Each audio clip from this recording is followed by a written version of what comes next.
Alright, so what we're just going to be explaining is how to take blood pressure. All you need is a cuff and a stethoscope. And before I do anything, I'm going to have him relax, and I'm just going to search on his arm to find a place for his pulse.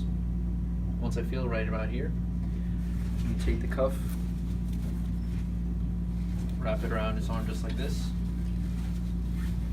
If he's not sitting, I'd probably put his arm in my armpit just like this. That way he's completely relaxed. And then from here, I take this just like that, and then we're gonna put this right exactly where I felt his heartbeat. Never put your thumb, because your thumb has its own pulse, so you might be hearing that. From here, I'm gonna turn the dial all the way closed, and then I'm gonna pump up the sphygmometer all the way up to 200.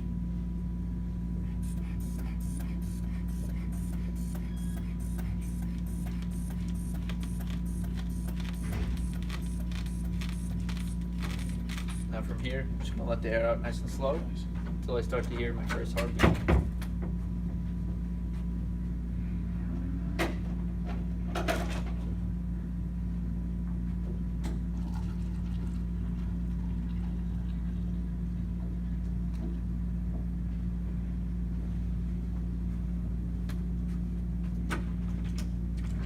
And I keep that going until I hear the last heartbeat, and then let all the air out. Blood pressure was 110/70. Pretty solid. So basically now what we're talking about is how to take heart rate, resting, and exercise. So I got my client right here, relax your arms. I'm going to find the radial artery right by the wrist. I always use my fingers, never my thumb, because you have your own pulse rate in your thumb. So right here, and I'll just count the heartbeats for 15 seconds. Whatever number I get, I multiply that by 4, and that's how I get how many beats per minute. And then to figure out his exercise heart rate, I'll have him do some kind of like endurance test, like how many lunges he can do in a minute, and then take it again from there and see what percentage his heart rate is, and then we can determine how intense we can go on different exercises. So now the power test, what we're going to do, instead of a regular just vertical jump, we're going to do a depth jump into a vertical jump. And the way you would determine the power is by how long the athlete's in the air. We start on a box right here, and you'll be at the bottom to test. From here, the athlete, instruct the athlete to step down, and once they come down, as soon as both feet leave contact with the floor, you start the timer, and then as soon as both come down, that's when you end the timer. The idea is that as soon as you come down, you bounce right back up. So this is what it would look like from the athlete. I would do both sides too, just so that way you can see if they dominate on one side or the other. Okay, so now the endurance test we'll do is a nice unilateral exercise, how many lunges you can do in a minute. So obviously you do 1 minute to the left, 1 minute on the right, and just based on that you can determine if there's any kind of side dominance, whether the athlete favors one side or stronger on one side than the other. So basically, hands are on the hips, and the back hand, just like that. So I would do that for a minute on my left side.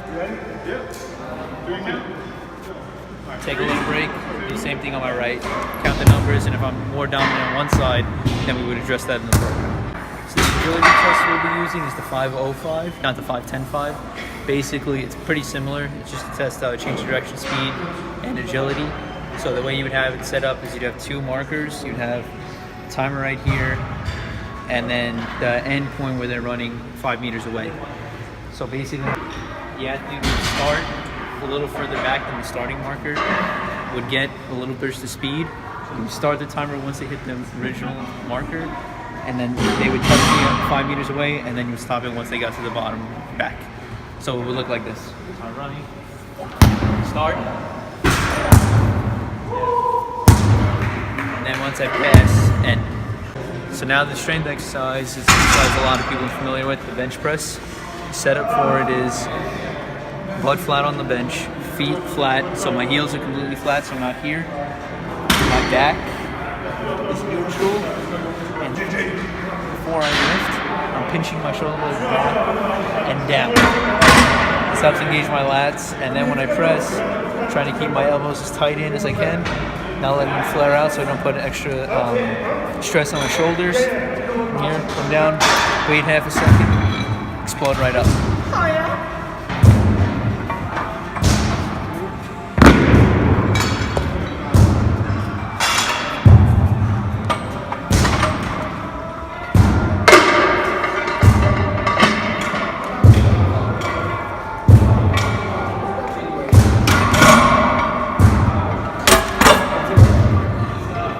The only other test we have left to do is a speed test. The speed test I chose to talk about was the 10-30 yard test. Set is basically the same in terms of the 40-yard dash for the athlete. The only difference is, as a coach, you'll be using 2 timers instead of 1. So basically, you'll have a timer at the 10-yard mark and then a 30-yard mark. After that, either have another coach stand at the 10-yard mark or have an electric timer at that 10, and then you would stand at the 30. So basically, how it would work is you tell the athlete to come to the starting position, start at the starting position, the timers start on their movement. So as soon as I go, timers both start, both of them, and then once I pass the 10-yard mark, that's when the first timer stops, and then I keep running all the way until the 30-yard from there, and that's when the second timer stops. And that's how you do the 10-30 yard sprint. So in the last assessment, what we're going to do is just a skin fold, just to kind of get a body fat percentage. And we'll estimate it plus or minus 2.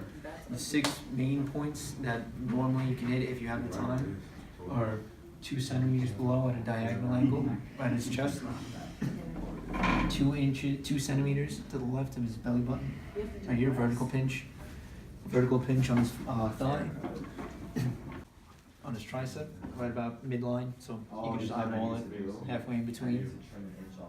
Then 2 centimeters below 45-degree angle with a superior angle right here, so I grab probably a diagonal like that.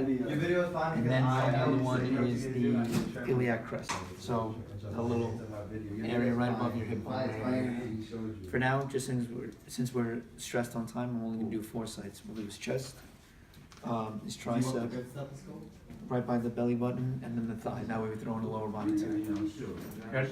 I'm ready. All right. Should I hold this out the way?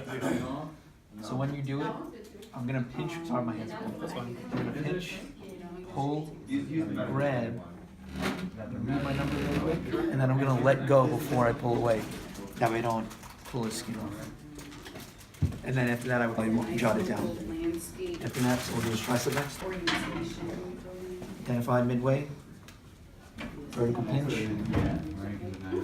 Get in, get out.